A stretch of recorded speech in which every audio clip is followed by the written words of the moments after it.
Eu faço um jeito sem gosta, garanto que pra ele sempre volta.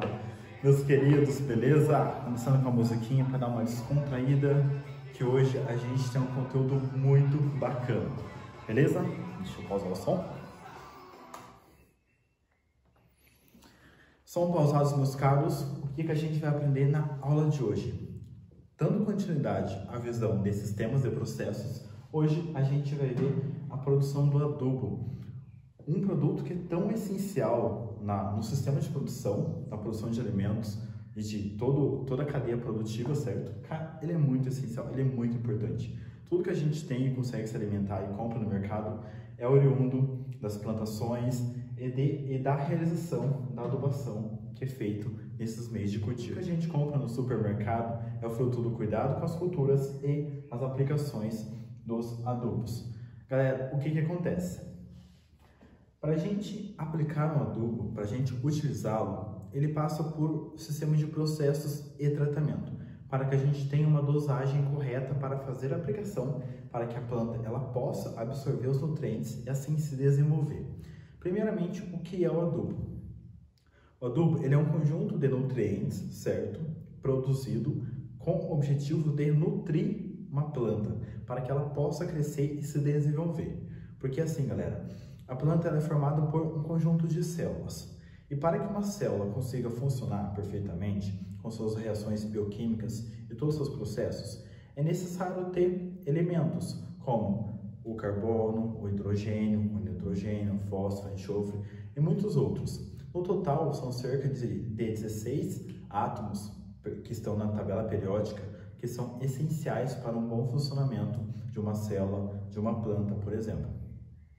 Então, para que a célula da planta ela possa sobreviver e realizar todas as suas atividades bioquímicas, precisa desses nutrientes para que ela consiga crescer e, de fato, produzir os frutos que a gente tanto quer, certo? Então, para isso, é feita a adubação. Mas por que é feita a adubação?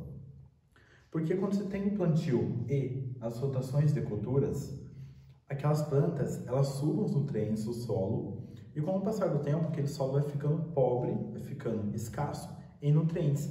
Então é preciso repor. E aí que você tem a reposição dos nutrientes no solo para que ele possa continuar sendo fértil e ajudando as plantas a crescerem. É por isso que a indústria de adubos, ela é muito forte, ela é muito necessária, porque é extremamente necessário essa constante readubação do solo para que ele possa sempre continuar fértil, para que as plantas consigam produzir um alimento de boa qualidade que a gente vai colher e vai utilizar e vai se alimentar e produzir muita coisa. Então é uma cadeia de produção que necessita de uma boa adubação para que a gente consiga ter bons produtos no supermercado e, é claro, dentro da nossa casa, certo? Tendo a ideia do que é o adubo, agora vamos ver como que ele é processado. Galera, chega de início a matéria bruta. Para a gente produzir um adubo com uma proporção adequada para a gente fazer a aplicação, é preciso passar por processos de separação. O que acontece? Na natureza, da onde é retirado esses elementos para se fazer o adubo, tem muitas matérias mistas, misturadas. Muito difícil você achar elementos puros. Por exemplo, eu quero só potássio, eu quero só carbono, só hidrogênio. É difícil de achar. Os elementos, eles se juntam, eles se ligam para ter estabilidade. Então é difícil achar esses elementos puros na natureza. Em quase todos os casos, a gente vai achar esses elementos já ligados com outros. Então a gente precisa separá-los, tentar isolá-lo para que a gente consiga trabalhar com ele e criar um produto do nosso interesse, no caso, o adubo, por exemplo. Aqui a gente tem um exemplo de uma matéria bruta que a gente está pegando, certo? Que contém, no exemplo, carbono, oxigênio e hidrogênio. Essa matéria, ela não está pura, ela é formada por 3 elementos. Então, a gente precisa trabalhar com ela. O que vai acontecer? A gente vai pegar essa matéria da natureza, vai passar por um processo de purificação, onde a gente vai separar, vai ser trabalhado de forma química para fazer as quebras das ligações e separação, onde a gente vai separar carbono, oxigênio e hidrogênio para trabalhar com eles. Poderia ser qualquer outros elementos, como exemplo, estamos vendo esse caso aqui. Depois de separado, isso daqui vai para dentro da indústria, vai entrar de fato no sistema de produção. Lá fora tem uma indústria voltada para separação dos alimentos, certo? Purificação. E outra indústria para a criação do produto de interesse, que é o adubo. Aqui a gente está entrando para o sistema de processo, que é a indústria, a transformação que a gente tanto quer. Esses elementos vão entrar, certo? Em um sistema de armazenamento, onde se tem toneladas, por exemplo, de enxofre, de potássio, vou por aqui para vocês terem ideia. Fósforo, certo? A gente vai ter toneladas desses elementos armazenados e ele vai ser transferido para o sistema de tratamento. Por exemplo, muitos óxidos que a gente acaba encontrando para processar dentro do sistema, ele precisa ser tratado. Como eu falei anteriormente, muitos dos elementos que vêm para o sistema de processo, eles ainda não estão purificados para serem trabalhados. Então a gente precisa fazer a separação. O que acontece muito é o caso dos óxidos, que tem que ser separados.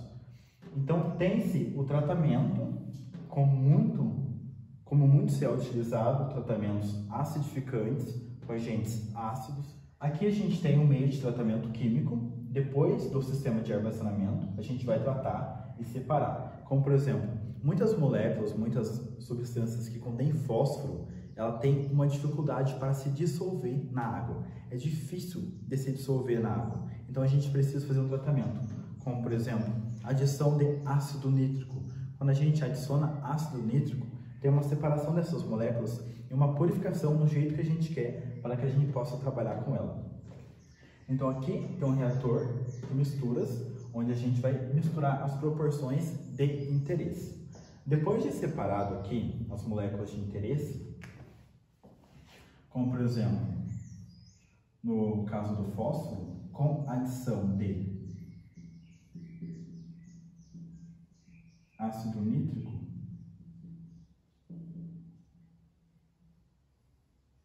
a gente tem a formação de um produto de interesse, onde eu quero criar, dentro do meu reator, por exemplo, a formação dos 3 componentes mais essenciais que as plantas necessitam e que é a base para a criação dos adubos, que é o caso do NPK,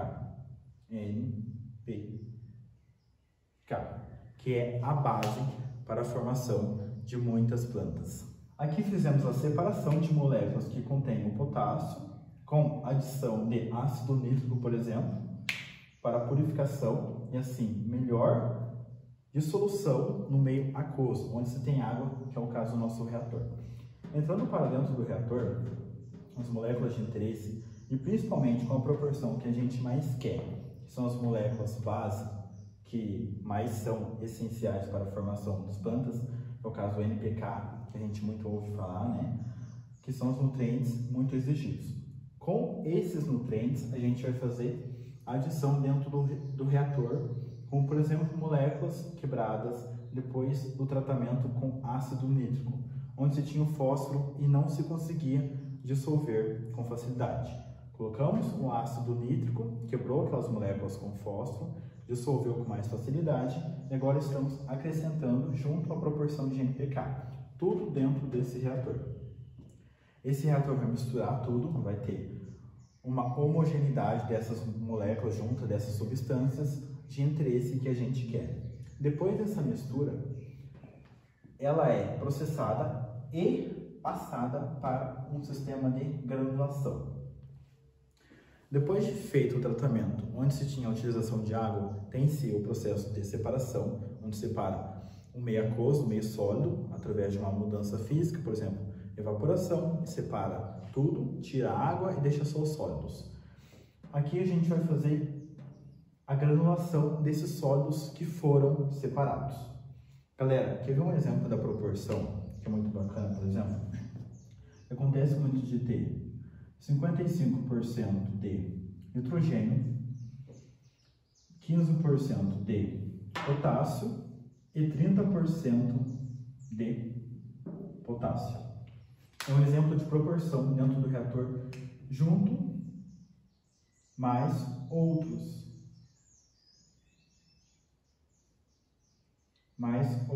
agentes de interesse. Quando a gente tem adição de outros dentro do reator, essa proporção se altera. Por exemplo, tem redução de nitrogênio, tem redução de fósforo, tem a redução de potássio, ou seja, reduz essa concentração para que os outros possam entrar e se tornar uma concentração final de 100% de reagentes dentro de um produto para ser aplicado. Após realização das proporções dentro do reator de mistura, a gente vai conseguir granulados, passar por um processo de granulação, onde vai formar aqueles grãos, como por exemplo, olha só. Aqui a gente tem um grão de adubo, onde tem, por exemplo, 30% de um elemento, 15% de outro e 15% de outro e 55% de outro elemento. Então, um grano ele é formado pelas proporções de interesse. Mas por que essa proporção? Porque é de acordo com a necessidade da planta. A planta ela não precisa de 100% de nitrogênio, ela não precisa de 100% de potássio. Ela precisa de uma proporção adequada para que o seu metabolismo possa funcionar adequadamente, possa funcionar de maneira facilitada, né? Senão, aumentando a concentração, se torna difícil da planta trabalhar as suas reações bioquímicas. Tem que ter um balanço de acordo com a necessidade, porque se aumentar muita concentração de um lado e reduzir do outro, fica desbalanceado e não vai dar bom. Então, ela precisa ter um equilíbrio de necessidade para que ela possa cumprir as suas reações metabólicas. Beleza? Depois de granulado, tem-se a formação do produto de fato, que é o que a gente quer. E daí, ele só vai ser empacotado, né? Vai ser empacotado e vendido. E aqui, os produtores ganham o seu dinheiro com a comercialização desse produto. Então, pegando a ideia geral, a gente tira da natureza elementos que não são puros, a gente vai trabalhar com a purificação desses elementos, tentar separá-los, vai armazenar no sistema de acordo com as suas massas, no caso das toneladas. Os produtos que ainda não estão puros, a gente vai fazer tratamentos, como por exemplo, adição de ácido nítrico em componentes que contêm fósforo, por conta da dificuldade da solubilidade, que é difícil de se soltar. Então a gente faz um tratamento ácido para ter a separação de interesse. O tratamento e depois vem para um sistema de reator de misturas, onde a gente vai adicionar os componentes que a gente quer no nosso produto nas proporções adequadas, como nitrogênio, fósforo, o potássio e outros que a gente tem interesse para a nutrição da planta. Isso aqui vai acontecer dentro do reator e essas reações de misturas muitas vezes não são rápidas. Algumas chegam a demorar até 5 dias para completar a reação. Então pode ficar até um tempo de 5, esse 5 tá bonito, né, galera? Até 5 dias para completar a reação da mistura e produzir um produto que a gente quer. Depois vai para a granulação, onde vai granular esses elementos e depois tem-se a saída do produto que a gente de fato quer. Galera, pegar a visão de como que é, matéria-prima misturada, ela é separada em componentes A, B e C. Esses componentes vão ser tratados, purificados mais ainda, com adição de outros agentes, seja ácidos ou básicos, depois vão ser separados novamente e depois misturados de acordo com o que a gente quer. Então a gente pega uma mistura, separa e faz outra mistura do nosso interesse. Pegou a lógica do raciocínio? Faz a mistura que a gente quer no produto final. que é um adubo para fazer aplicação no solo. Bacana, né, meus caros? Eu acho fantástico, eu acho muito legal esse meio de trabalho com matéria-prima. Todo esse sistema de processamento eu acho muito bacana, muito legal. A gente tem algumas indústrias aqui no Brasil que fazem isso, não são muitas, mas tem algumas que são referências e é muito bacana o meio com o qual elas realizam essa atividade, esses meios de processo. Muito bacana, né, meus caros? Gostaram do conteúdo? Ficaram com alguma dúvida? Se tiverem dúvidas, deixem nos comentários que a gente vai trocando umas ideias e pegando umas visões bem bacanas. Beleza, meus caros? Essa foi a ideia de processo que a gente teve hoje de como que é realizar a criação dos produtos à base de diversos nutrientes para nutrir as plantas, que é a formação dos adubos, né? A gente consegue ver como foi feita toda a cadeia de produção. Galera, a ideia geral da visão dos processos dos produtos é para que vocês consigam ver que são processos de separação e criação. Não é difícil. Então, a gente vai ter uma mistura de conteúdos, onde a gente vai trabalhar com uma visão em relação à utilização de micro-organismos para manipulações físicas ou químicas e também dentro do sistema de processo para a gente ter visão de como que as coisas acontecem. Então a gente vai unindo as partes, processos isolados e processos acontecendo junto. A gente vai unir essas partes para que a gente consiga ter uma visão bem ampla, bem global de como que tudo acontece. Beleza, meus queridos? Essa foi a aula de hoje. Se tiverem dúvida, deixem nos comentários que a gente vai trocando ideia e com certeza a gente vai aprendendo muito mais daqui para frente, certo? Meus queridos, era isso. Se cuidem, estudem e se desenvolvam. Beleza? Vamos nessa. Um grande abraço. Tchau. Até mais.